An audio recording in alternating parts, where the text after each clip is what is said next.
Урматтуу депутаттар, 8-ci маселе күн тартибинде Кыргыз Республикасынын Жогорку Кеңешинин депутаты Эмиль Эрикович Жамгырчиевди кылмыш жаза жоопкерчиликке тартууга макулдук берүү жөнүндө Кыргыз Республикасынын башкы прокурору Курманкул Токторалиевич Зулушевдун сунуштамасын кароо үчүн атайын депутаттык комиссиянын ишинин жыйынтыгы тууралуу баяндамачы депутат Эрбаев Алишер Ташбаевич, атайын депутаттык комиссиянын төрагасы чакырылган Зулушев Курманкул Токторалиевич, Кыргыз Республикасынын башкы прокурору, Ташиев Камчыбек Кыдыршаевич, министрлер кабинетинин төрагасынын орун басары, Улуттук коопсуздук мамлекеттик комитетинин төрагасы. Чакырылгандарды камсыз кылыңыздар. Алмаз Акунжанович.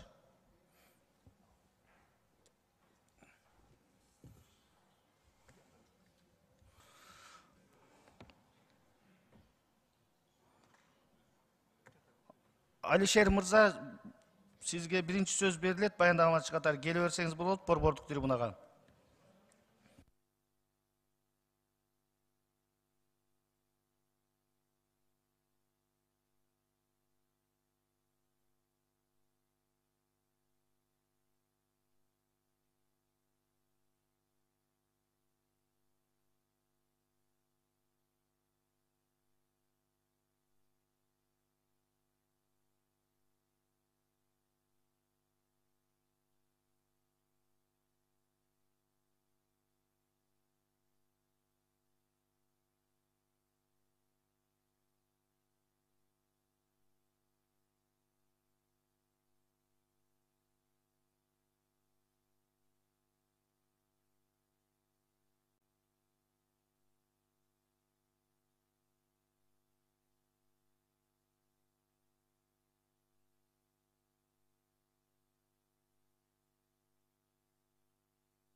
Камчыбек Кыдыршаевди чакырыңыздар.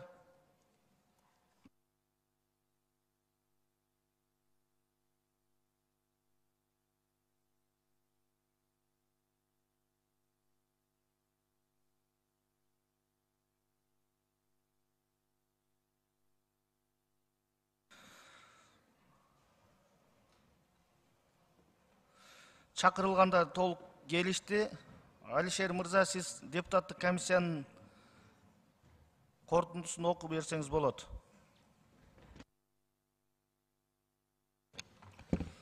Рахмат, урматтуу төрага, саламатсыздарбы урматтуу кесиптештер жана бүгүнкү жыйындын катышчылары. Урматтуу кесиптештер, барыңыздарга маалым болгондой 27 күнү башкы прокуратуранын тарабынан кылмыш иши депутат Жамгырчиевдин үстүнөн козголуп, өзүнүн сунуштамасын берген. Ошол 27 декабрда сунуштаманын негизинде Жогорку Кеңеште сиздердин ар бир фракциянын өкүлдөрү берилип, ошонун негизинде ар бир фракциядан бирден өкүлдү, 8 өкүлдүн негизинде бул жакта Жогорку Кеңеште токтомдун негизинде комиссия, убактылуу атайын комиссия түзүлгөн. Убактылуу комиссиянын отурумунда бардыгы бир добушта мени төрагалыкка шайлашкан. Ошол 27 декабрдан бери бүгүнкү күнгө чейин атайын комиссиянын, убактылуу комиссиянын катышуусу менен бир нече жолу отурумдар өттү. Бул отурумдарга бүт тараптардын катышуусу менен болду. Ошол эле депутат Жамгырчиевдин, анын кеңешчилери, анын жардамчы адвокаттары менен андан сырткары ар бир отурумга тийиштүү органдар чакырылды. Бул башкы прокуратура, аскер прокуратурасы жана улуттук коопсуздук кызматынын өкүлдөрүнүн катышуусу менен болду. Өзүңүздөргө маалым болгондой, биз объективдүү жана субъективдүү кароо үчүн, ар тараптуу жана караш үчүн бир эле кылмыш ишинин же болбосо берген сунушка токтолуп калган жокпуз. Биз өзүбүздүн ишмердүүлүктүн негизинде, регламенттин негизинде, ошол эле атайын жоонун негизинде бир нече запросторду атайын министрликтерге жөнөттүк. Бул Санарип министрлиги, андан сырткары чек арага. Санарип министрлигинен Biz kança жолу депутат Жамгырчиевке жарандык паспорттар, кызматтык паспорттар, дипломаттык паспорттар алынган боюнча чегара кызматынан депутат Жамгырчиевдин 2000 жылдан 22 жылдан бери канча жолу мамлекеттин чегарасын кесип өткөндүгү боюнча, андан сырткары бизде аппараттандагы тийиштүү бөлүмдөрүнөн атайын каттар боюнча кирүү чыгуу боюнча маалыматтар алынып, ал боюнча азыр мен толук кандуу өзүмдүн баяндамамдан токтолуп кетем. Урматтуу кесиптештер, сиздерден сураныч, кунту коюп угуп койсоңуздар, мен комиссиянын мүчөлөрү менен бул жерде өзүбүздүн маалымдамабызда толук кандуу, ачык, айкын бардык болгон фактыларды сунушта көрсөтүлгөн жана кылмыш ичинде болгон жанагылардын бардыгын көрсөткөнгө аракет кылдык.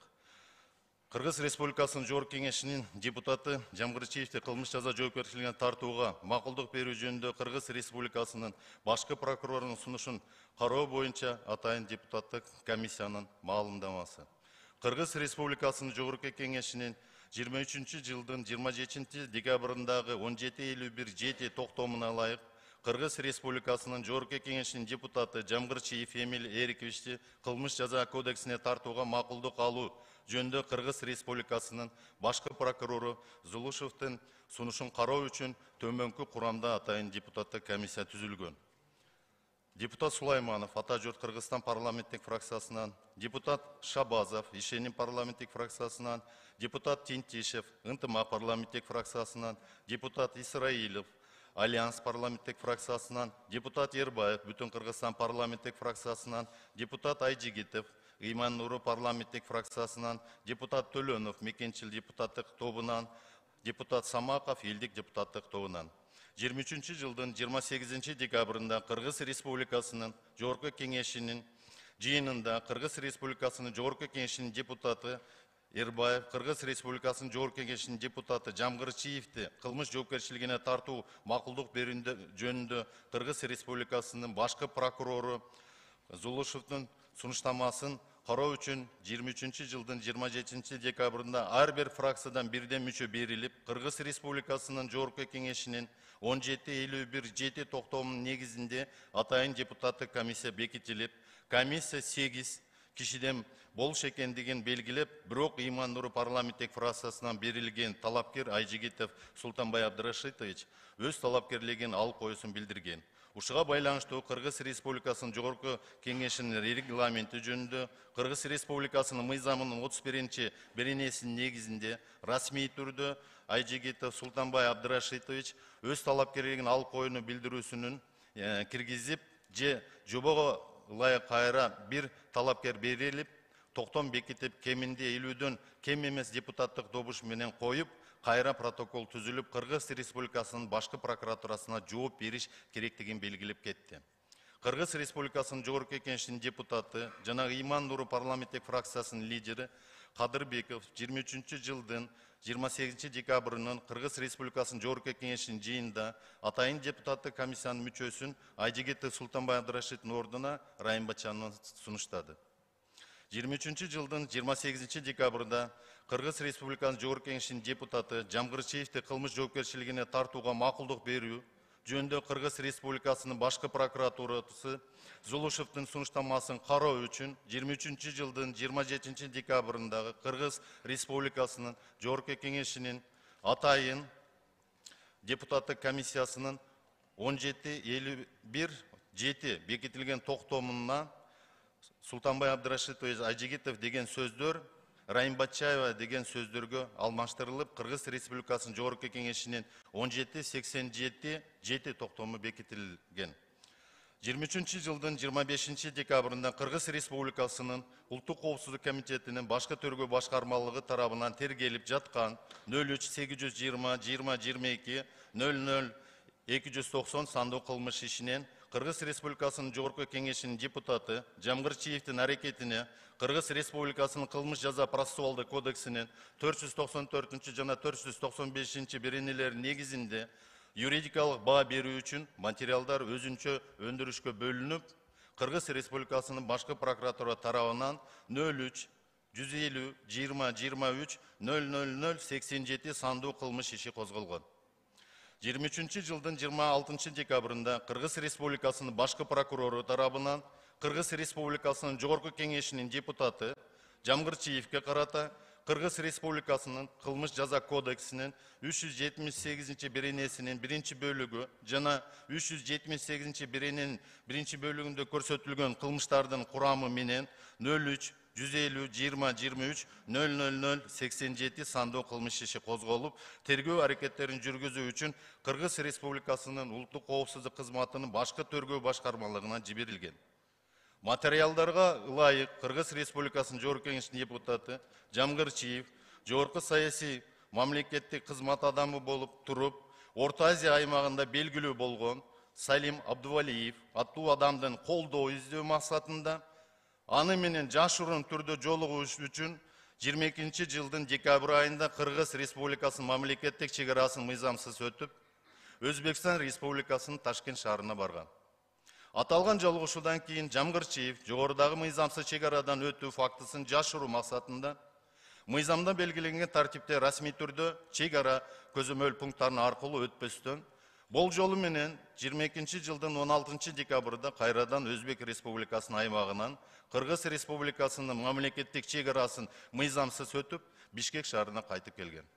Өзбекстан Республикасына мыйзамдуу кирүү фактысы боюнча Өзбекстан Республикасынын мамлекеттик коопсуздук кызматы тарабынан кылмыш кодексинин 223 беренесинин 1-бөлүгү менен 17.008/2022 161 ЗИ сандуу кылмыш иши козголгон. Жамгырчиев соттун чечимине ылайык издөөгө жарыяланган.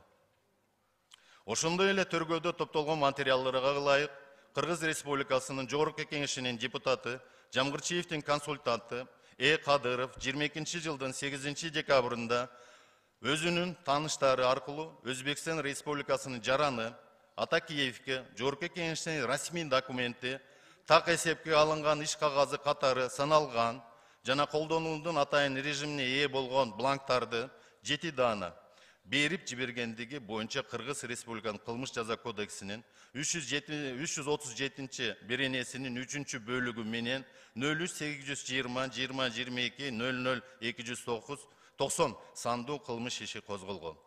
23 жылдын 26 декабрында Кыргыз Республикасынын Жогорку Кеңешинин депутаты Жамгырчиевди кылмыш жоопкерчилигине тартуу макулдук алуу жөнүндө Кыргыз Республикасынын башкы прокурору Зулушевдин сунушу 08-02-26-12-23 каттамы менен Кыргыз Республиканын Жогорку Кеңешине келип түштү. Кыргыз Республикасынын Жогорку Кеңешинин регламенти жөнүндө 138 беренеси жана Кыргыз Республикасынын Жогорку Кеңешинин депутатынын статусу 28 беренеси мыйзамдардын негизинде башкы прокурордун сунушу келип түшкөндөн Жогорку Кеңеш атайын депутаттык комиссияны түзүү жөнүндө маселени 48 сааттын ичинде кезексиз тартипте карайт.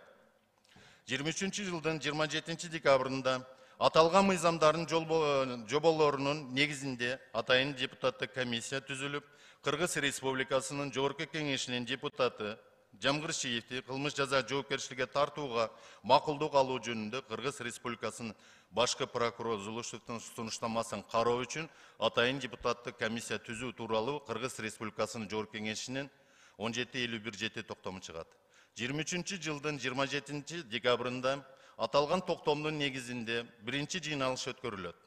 Жыйналыштын жүрүшүндө атайын депутаттык комиссиянын төрагасынын жана орун басарлары шайлоосу талкууланып, комиссия мүчөлөрүнүн добуш берүүнүн негизинде Бүтүн Кыргызстан парламенттик фракциясынын депутаты Эрбаев бир добуштан атайын депутаттык комиссиянын төрагасы болуп, элдик депутат тобунан депутат Самаков атайын депутаттык комиссиянын төрагасынын орун басары болуп шайланды. Атайын депутаттык комиссиянын катчысы болуп, Ынтымак парламенттик фракциянын депутаты Тентишевдин талапкерлиги сунушталып бир добуштан шайланды. Андан тышкары атайын депутаттык комиссиянын курамына Кыргыз Республиканын Жогорку Кеңешинин депутаты Айжигитовдун ордуна Кыргыз Республика Жогорку Кеңешинин депутаты Райымбатчага киргизилип, Кыргыз Республикасынын Жогорку Кеңешинин 23 жылдын 28 декабрында токтому менен бекитилди. Атайын депутаттык комиссиянын төрагасы Эрбаев, Кыргыз Республикасынын Жогорку Кеңешинин депутаты Жамгырчиевди кылмыш жаза жоопкерчилигине тартууга макулдук алуу жөнүндө Кыргыз Республиканын башкы прокурору Зулушевдин сунуштамасын кароо үчүн кийинки 23 жылдын 28 декабрында өтө турган атайын комиссиянын жыйынына Кыргыз Республикасынын башкы прокурорунун орун басарын, Кыргыз Республиканын башкы прокуратуранын тергөө башкармалыгынын башчысын, Кыргыз Республикасынын улуттук коопсуздук мамлекеттик комитетинин төрагасынын орун басарын жана Кыргыз Республикасынын улуттук төрага тынчтыкты кабыл берип бересизби? Булар сүйлөшүп. Угулбай атат мага силердин эркиңерчи. Уланта бериңиз. Урматтуу депутаттар, күн коюп угуп турсаңыздар.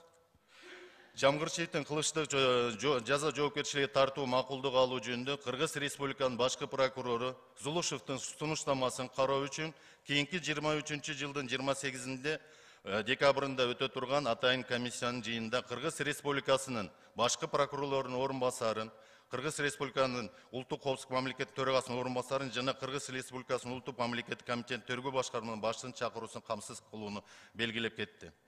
Кыргыз Республикасынын Жогорку Кеңешинин регламенти жөнүндө Кыргыз Республикасынын мыйзамынын 138-беренесине ылайык атайын депутаттык комиссия сунушту 1 айлык мөөнөттүн кечиктирбестен каралышын жана жыйналыштын күн тартиби кандай кароосун, андан тышкары атайын депутаттык комиссиянын мүчөлөрүнүн сунуштарынын негизинде Кыргыз Республикасынын Жогорку Кеңешинин депутаты Жамгырчиевдин атайын комиссиянын жыйынында катышуусун белгиленди. Ошону менен бирге атайын депутаттык комиссиянын төрагасы Эрбаев Кыргыз Республикасынын улуттук коопсуздук мамлекеттик комитетинин төрагасынын орун басары Шабданбековго кылмыш ишинин материалдарында жашырундук грифи барбы же жокпу деген суроосу берилди. Кыргыз Республикасынын улуттук коопсуздук мамлекеттик комитетинин төрагасынын орун басары Шабданбеков азыркы убакта тергөө жүрүп жатканына жана тергөөнүн сыры бар экендигин айтып кетти. Атайын депутаттык комиссиянын төрагасы Эрбаев материалдардын жоктугуна байланыштуу оперативдүү ыкчам иштерин алып барган улуттук коопсуздук мамлекеттик комитетинин төрагасынын орун басарынын, андан кийин Кыргыз Республикасынын башкы прокурорунун орун басарынын маалыматтарын угуп, жана талкуулдан кийин Кыргыз Республикасынын Жогорку Кеңешинин депутаты Жамгырчиевдин оюн угуу боюнча сунушун добушка коюп, бир добуштан баары макул болгондугун кабыл алынды. Сөз Кыргыз Республикасынын улуттук коопсуздук мамлекеттик комитетинин төрагасынын орун басары Шабданбековго берилип, тергөөсүнүн жетекчиси Сабыров кыскача маалымат берүүсүндө сунуштады. Кыргыз Республикасынын улуттук коопсуздук мамлекеттик комитетинин башкы тергөө башкармалыгынын башчысынын орун басары Сабыров 22 жылдын 15 декабрында кызмат абалынан пайдалануу боюнча иш козголуп, ушул иштин алкагында Кыргыз Республикасынын Жогорку Кеңештин расмий болгон официалдуу бланктары мыйзамсыз жана негизсиз башка мамлекетке жөнөтүлүү фактысы боюнча 1 жыл тергөө аракеттери жүргүзүлүп, 1 жылдын ичинде ошол кылмыштын алкагында көп нерселер такталынды. Тактап айтканда, аталган кылмыш иши боюнча тергөө учурунда көрсөтүлгөн бланктар Кадыров депутат Жамгырчиевдин консультанты тарабынан чет мамлекеттик абоненттик номер аркылуу берген тапшырмасынын негизинде Өзбекстан Республикасынын Ташкент шаарында жиберилгени далилденди. Ошол жиберилген киши аркылуу алардын көрсөтмөлөрүнөн андан ары Ташкент шаарында алардын тоскоол кылмыш иши фактылары аркылуу көрсөтмөлөрүн жүргүзүлгөн эл аралык Кишинев конвенциясынын атайын тапшырмаларынын негизинде Өзбекстан Республикасындагы жүргүзүлгөн тергөө ыкчам амалдарынын жыйынтыгы боюнча төмөндөгү жагдайлар такталган. Жамгырчиев Эмиль Эрикович жогорку саясий мамлекеттик кызмат адамы, Кыргыз Республикасынын Жогорку Кеңешинин депутаты болуп туруп, Орто Азия аймагында белгилүү болгон Салим Абдувалиев аттуу адамдан колдоо издөө максатында аны менен жашырын түрдө жолугуу үчүн 23 жылдын декабрь айында Кыргыз Республикасынын мамлекеттик чегарасын мыйзамсыз өтүп, Өзбекстан Республикасынын Ташкент шаарында баргандыгы аныкталды. Аталган жолугушуудан кийин Жамгырчиев Эмиль Эрикович жогорудагы мыйзамсыз чегарадан өтүү фактысын жашыруу максатында мыйзамда белгиленген тартипте расмий түрдө чегарадан көзөмөл пункттары аркылуу өтпөстөн болжолу менен 22 жылдын 16 декабрында кайрадан Өзбек Республикасынын аймагынан Кыргыз Республикасы мамлекеттик чек арасын мыйзамсыз өтүп, Бишкек шаарына кайтып келген. Буга байланыштуу ушул жылдын 25 декабрында Кыргыз Республикасынын Улуттук коопсуздук комитетинин тарабынан жогоруда аталган былтыр козголгон кылмыш ишинин алкагында бул мыйзамсыз чек араны өтүү фактысы өзүнчө өндүрүшкө бөлүнүп калынган. Жогорку кеңештин депутаттарынын айрым кызмат адамдары Кыргыз Республикасынын Жогорку кеңештин депутаттарына кылмыш ишин козгоо жана алардын кылмыш жоопко тартуу атайын процедурасы Кыргыз Республикасынын кылмыш жаза процессуалдык кодексинде көрсөтүлгөнү байланыштуу. Башкы прокуратурага төмөнкү материалдар жөнөтүлгөн. Бул факт боюнча ушул жылдын 26 декабрында башкы прокуратурасы тарабынан кылмыш иши козголуп, Кыргыз Республикасынын кылмыш жаза кодексинин 378 беренесинин 1 бөлүгүндө көрсөтүлгөн боюнча 2 эпизод болуп жатат. Кыргыз Республиканын аймагына мыйзамсыз чыгып өткөндүгү жана кайрадан мыйзамсыз кирип өткөндүгү, кылмыш иши козголуп, кылмыш иши жооптуу тартуу боюнча сунуш башкы прокуратура тарабынан Кыргыз Республиканын Жогорку кеңешине киргизилген. Эң негизги фактысы бул жерде Кыргыз Республикасынын мамлекеттик чек арасын мыйзамсыз өтүү фактысы. Депутат Жамгырчиев Эмиль Эриковичтин Ташкент шаарында аталган 22 жылдын декабрь айында жүргөн фактысы боюнча тергөөнүн жүрүшүнө 1 жыл токтолгон далилдери бар жана Жамгырчиев Эмиль Эрикович Ташкент шаарында тосуп алган кишилердин кайсыл жакка токтолгон кызматкерлердин көрсөтмөлөрү, ошол эле учурда айтылып кеткен эл аралык Кишинев конвенциясынын алкагында эл аралык атайын тапшырмасынын Өзбекстанда тергөө органдарынын тергөө жүргүзүштү. Ошол жакта биздин тапшырманын негизинде жүргүзүлгөн тергөө аракеттеринин алкагында ал жакта дагы Өзбекстандын территориясында мыйзамсыз кирген факт боюнча иш козголгон. Ошол иштин алкагында Жамгырчиев Эмиль Эрикович убактылуу Ташкент шаарында жашаган мейманкананын турак жайында ичинде тинтүү жүргүзүлдү.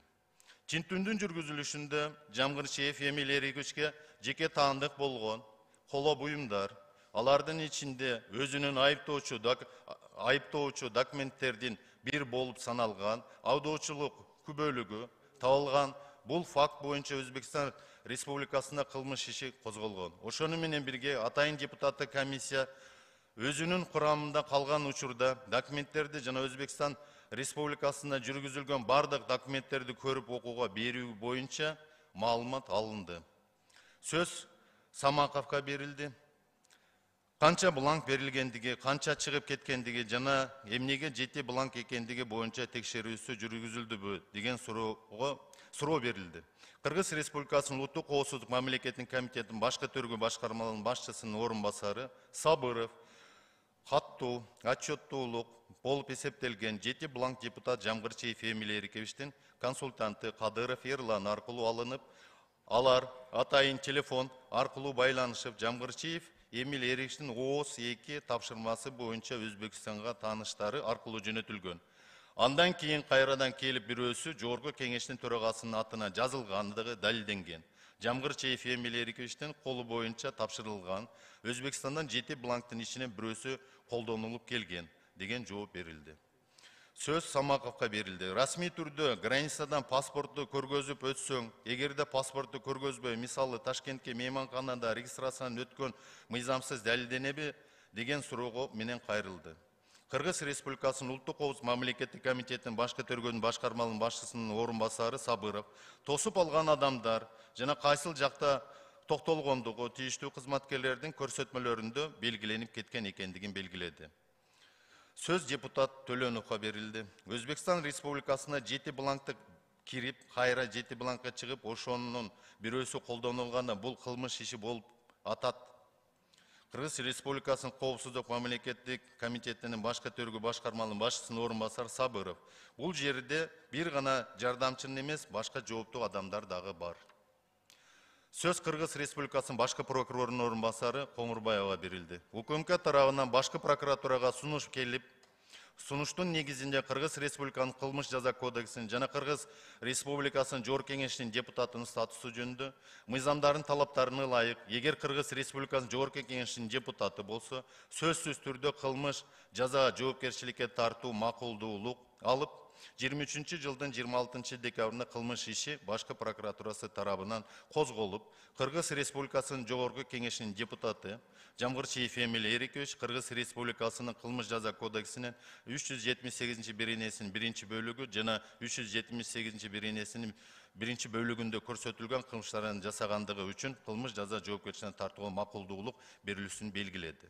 Атайын депутаттык комиссиянын төрагасы Эрбаев 03-820-20-22-00-290 сандуу кылмыш ишин кайсыл иш жана бул кылмыш иши Жогорку Кеңештин депутаты Жамгырчиевдин үстүнөн козголгон иш болуп эсептелеби деген суроо чакырылган укук коргоо органдарына берилди. Сөз Кыргыз Республикасынын башкы прокуратурасы тергөө жана ыкчам иликтөө иштери көзөмөлдөө башкармалынын башчысы Биримкуловго берилди. 03-820-22-00-290 сандуу кылмыш иши Кадыровго козголгон кылмыш иши. Азыркы учурда Жамгырчиев Эмиль Эрикович бул иш боюнча өтпөйт деген жооп берилди. Атайын депутаттык комиссиянын төрагасы Эрбаев атайын депутаттык комиссиянын ишинин объективдүүлүгү үчүн Жамгырчиев Эмиль Эриковичке сөз берүүсүн өттү. Сөз Кыргыз Республикасынын Жогорку Кеңешинин депутаты Жамгырчиевке берилди. Кылмыш иштин козголгондугуна 1 жыл болуп, тергөө амалдары жүргүзүлүп, суракка катышып, ар бир тиешелүү жарандардын жооптуу материалдары окуп берүүсүн суранып кетти. Бул оор кылмыш эмес, болгону 378 берене, анча оор эмес кылмыш болгондугу дагы бул далилдеп үчүн Кыргыз Республика кылмыш жаза процессуалдык кодексинин 81 беренесинде так жазылып, иш боюнча далилдүүлүгү тийиш болгон жагдайлар менен күнөөлүү деп айтыш үчүн ушул 81 беренедеги жок дегенде бир пункту далилдениш керек. Ал өндүрүш жүрүшүндө кылмыш иши боюнча төмөнкүлөр далилдөнгө жатат. Кылмыш окуясы, жасалган кылмыштын убактысы, орду, ыкмасы жана башка жагдайлары, анын айынан келип чыккан зыяндуу кесепеттер, окуя иш боюнча барбы, жасалган кылмыштын убактысы, бул ошол чек арадан өткөндүгү убактысы болуш керек. 22-де иш козгоп жатасыңар, 26-сында мен расмий түрдө сот тармакта өзүмдүн маалыматтарымды берип атам. Ал фактылар боюнча далилдеп, тастыктап берем. Орду жок, ыкмасы жана башка жагдайлары, анын айынан келип чыккан зыяндуу кесепеттер, ал жерде Салим Абдувалиев бул акыркы эле убакта мүмкүн уюшкан кылмыштуулуктар топтор менен көчү кырсыкка учурады. Бирок буга чейинки жылда иштеп, спорт тармагында ал Нобелев премиясын алган. Бүгүнкү күндө Кыргыз Республикасынын өнөрчүлүгүнүн вице-президенти болуп, спорт тармагында Салим Абдувалиев жардам берүүсү боюнча кайрылгандыгын белгиледи. Атайын депутаттык комиссиянын төрагасы Эрбаев Кыргыз Республикасынын Жогорку Кеңешинин депутаты Эмиль Эрикович Жамгырчиевке саясий куугунтук барбы же жокпу деген суроо берилди. Кыргыз Республикасынын Жогорку Кеңешинин депутаты Жамгырчиев саясий куугунтук жок. Бул жерде мамлекеттик кызматта көп жылдан бери экендигин белгилеп, азыркы алып келип аткан тергөөнүн амалдары бул мыйзам алкагында талап, муну кылбаса кийин жоопкерчиликке издөө тартылып калары. Бүгүнкү күндө булар кылып аткан башкы прокуратура менен сунуш берип атканы кызыктар бар экендигин айтып кетти. Атайын депутат комиссиянын төрагасы Эрбаев Кыргыз Республиканын Жогорку Кеңешинин депутаты Жамгырчиевке саясий ишмердүүлүгүңүзгө жана башка ишмердүүлүгүңүзгө тиешеси барбы, заказ деп ойлойсузбу же ойлобойсузбу деген суроо берилди. Кыргыз Республикасынын Жогорку Кеңешинин депутаты Жамгырчиев башында белгилегендей саясатташтырбаш керек. Саясат деген сөз жөнүндө бир дагы маселе жок. Жооп берүүгө даяр экендигин белгиленди.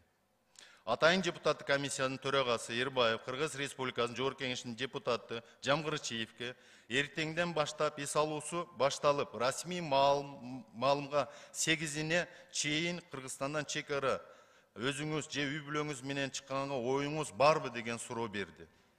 Кыргыз Республикасынын Жогорку Кеңешинин депутаты Жамгырчиев Кыргызстандын ичинде эле караколго гана баруусу пландашууда, чет өлкөгө баруу планы жок. Ошону менен бир буюмдар боюнча айдоочу күбөлүктөр, тышкары жылуу кийимдер жана атасынын ички кийимдери, дары-дармектер, витаминдер бар себеби атасының барып жүргөндүгү операция кылынып алдын ала такси 2 багаж болгон документтер менен аэропортко УМКнын кызматкерлери кармап кеткен. Жалгыз спорт кийим менен эле атасы кармап самолет менен бара турган жерге кайра кайтканын жана 7 бланк боюнча атамдын жанында болуп, ар кандай шарт болуп кылмыш мүмкүн ал жактан иштөө максаты менен кетип, эч ким чет өлкөдө тыюу сала албайт экендигин белгиледи. Жыйналыштын жыйындыгында иштик бардык жагдайлардын ар тараптуу жана толук объективдүү кароо максатында Кыргыз Республикасынын Жогорку Кеңешинин 7-чакырылышынын депутаты болуп, Жамгыр Чейиш шайланган убагынан баштап, бүгүнкү күнгө чейин канча Кыргыз Республикасынын дипломаттык паспортун, Кыргыз Республикасынын кызматтык паспортун жана Кыргыз Республикасынын жаранынын жалпы паспортун алгандыгын, алмаштыргандыгын жана жоготкондун себептери боюнча Кыргыз Республикасынын санариптик өнүктүрүү министрлигине кайрылуу жөнөтүлдү.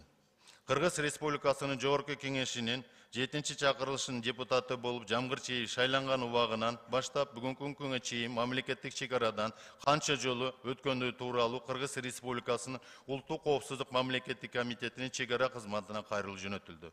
Кыргыз Республикасынын Жогорку Кеңешинин аппаратынын жетекчисине төмөндөгү көрсөтүлгөн суроолор боюнча кайрылуу жөнөтүлдү. Кыргыз Республикасынын Жогорку Кеңешинин аппаратынын документтик камсыз кылуу бөлүмүнүн жана Кыргыз Республикасынын Жогорку Кеңешинин аппаратынын документтик камсыз кылуу бөлүмүнө караштуу 1-чи сектордун Кыргыз Республикасынын Жогорку Кеңешинин депутаты Жамгыр Чейиш тарабынан канча депутаттык бланк алынып, кайсы жактарга каттар жазылгандыгы, ошондой эле канчоосу бузулгандыгы тууралуу маалыматтар таблица түрүндө берүүсүн өтүндүм.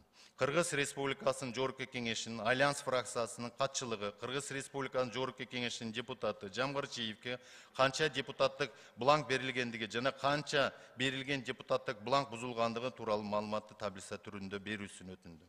Ошону менен бирге Кыргыз Республикасынын Коопсуздук мамлекеттик комитетинин тийиштүү бардык материалдарды мамлекеттик жана расмий тилде атайын депутаттык комиссиянын алып келүүсүн талап кылды.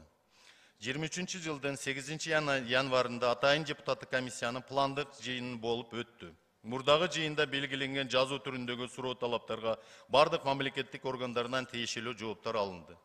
Кыргыз Республикасынын чегара кызматынын маалыматы боюнча Кыргыз Республикасынын жараны Жамгыр Чейиш Өзбекстан Республикасы менен мамлекеттик чегараны расмий түрдө кесип өткөн эмес деген жооп келди.